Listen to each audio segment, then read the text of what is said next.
இந்த Sunday special பன்னிக்கறி குழம்பு எப்படி வைக்கிறதுன்னு பார்க்கலாமா? இந்த வெயிலுக்கு நல்ல சூட்டை தணிக்கும், நல்ல சூட்டை குறைக்கும். குழந்தைங்களுக்கு ரொம்ப பிடித்த குழம்பு பன்னிக்கறி குழம்பு. இது எப்படி செய்யலான்னு பார்க்கலாம் வாங்க.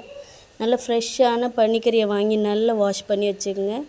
எண்ணெய் ஊற்றி அதில் நல்லா நம்மளுக்கு பட்டை கிராம்பு தேவையான அளவு போட்டுக்கலாம். வெங்காயத்தையும் போட்டு நல்லா வதக்கி எடுத்துக்கலாம். இது கூட தக்காளியும் சேர்த்து வதக்கிக்கலாம். இது நல்லா வதங்கட்டும். நல்லா பொன்னிறமாக வதங்கினதுக்கப்புறமா நம்ம தக்காளி சேர்த்துக்கலாம். தக்காளியும் நல்லா வதங்கி வர அளவுக்கு நல்லா வதக்கி எடுத்துக்கலாம். நம்ம நல்லா டேஸ்ட் கொடுக்கும், கிரேவி கிடைக்கும். அப்போ தான் நல்லா வதக்கி எடுத்துக்கிட்டோம். பார்த்திங்களா, நல்லா வதங்கிருச்சு. இந்த டைம் நம்ம கழுவி வச்சுருக்கிற பன்னிக்கறியை சேர்த்துக்கலாம். கொஞ்சம் கொஞ்சமாக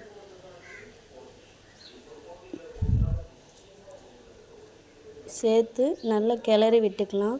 இந்த எண்ணெயோடு சேர்ந்து அது நல்லா கிளறி எடுத்துக்கலாம். நல்லா கிளறி எடுத்தாச்சு. ஒரு 2 நிமிஷம் கிளறினதுக்கு எப்படி இருக்குது பார்த்திங்களா?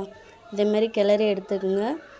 நம்மளுக்கு தேவையான உப்பு, மஞ்சள், மிளகாத்தூள் சேர்த்து நல்லா இந்த எண்ணெயோடு சேர்த்து இந்த கறியை வச்சு நல்லா வதக்கி எடுத்துக்கலாம். இதை நல்லா மிக்ஸ் பண்ணிக்கோங்க. நல்லா பண்ணிவிட்டு இதை குக்கர் மூடி போட்டு மூடிக்கலாம். மூடியாச்சு. ஒரு 5 விசில் விட்டு எடுத்துக்கங்க. நல்லா சாஃப்டாக வெந்துடும் கறி. இது பக்கத்துலேயே நம்ம ஒரு வானல் வச்சு நம்மளுக்கு வறுத்து அரைச்சி மசாலா ரெடி பண்ணலாம்.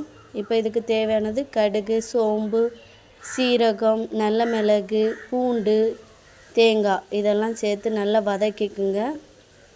தேங்காயும் சேர்த்து நல்லா வதக்கி எடுத்துக்குங்க. இது தேங்காய் நல்லா ரோஸ்ட் ஆகணும்.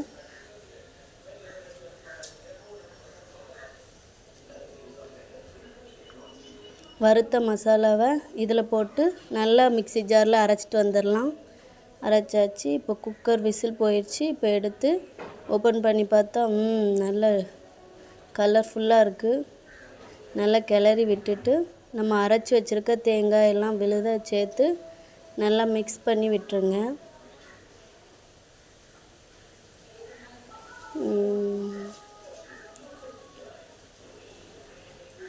நல்லா மிக்ஸ் பண்ணியாச்சு. இப்போது அதை தேங்காய் விழுது அந்த ஜாரை லேசாக தண்ணி ஊற்றி அலசி அதையும் சேர்த்துக்கலாம். அந்த தண்ணியை நல்லா கிளறி விடுங்க. நல்லா அது கொதிக்கணும். நான் இது பெரிய பாத்திரமாக இருக்கனால இன்னொரு வானலில் ஊற்றி நான் வச்சுருக்கேன். நல்லா தளன்னு கொதிக்குது குழம்பு. இன்னும் கொஞ்சம் நல்லா திக்காக வர வரைக்கும் நல்லா கொதிக்கட்டும். என் பாப்பா குழம்புக்காக வெயிட்டிங். இந்த குழம்பு ரெடி ஆயிடுச்சு. வாங்க சாப்பிடலாம்.